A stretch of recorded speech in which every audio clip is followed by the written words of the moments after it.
Yaani shida nyinyi wanawake mnashua kukaa nyumbani kidogo tu. Yaani nikienda tu kuona mishe zangu na kirudi mnazo sijui hajaachiwa hela. Hivi mimi mtoto mdogo kwani nisiwache hela nyumbani? Au sasa wewe hapo. Wewe mwanamke nimekuoa kwa bahati mbaya sana. Kwa sababu sikupanga kukuoa. Sio unaelewa? Wewe una akili kwa sababu wewe sio mwangaji sana kama huyu. Huyu mwanamke amenipiga. Mimi sijapenda tabia ni sitaki mnifuate mimi niko nilipo nafanya vitu vyangu. Sio unaelewa? Hivyo mwanaume unakili kwa leo.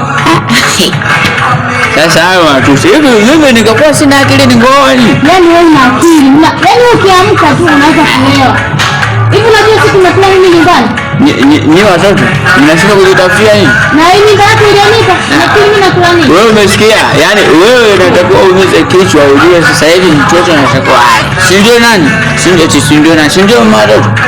Yaani uumize kichwa. Uumiza kichwa sasa mimi mtoto wa kwangu mbea mimi. Kwa mimi nakosa nimekuoa wewe, ndio.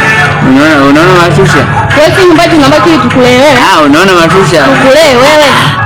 Unaona mashusha?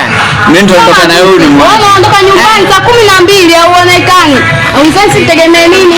Sikiliza. Baadaye wewe ukirudi huko umelewa unataka nyama, supu, asubuhi. Ndio wanawake wanaona umemshinda. Mimi siwezi kuoa wanawake ambao wanakula kama yaani hata mshindo.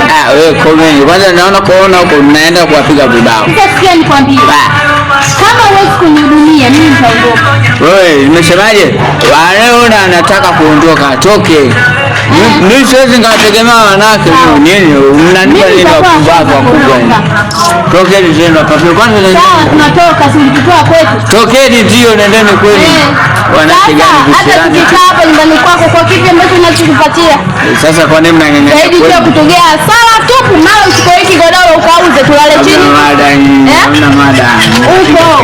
Tokeni tena.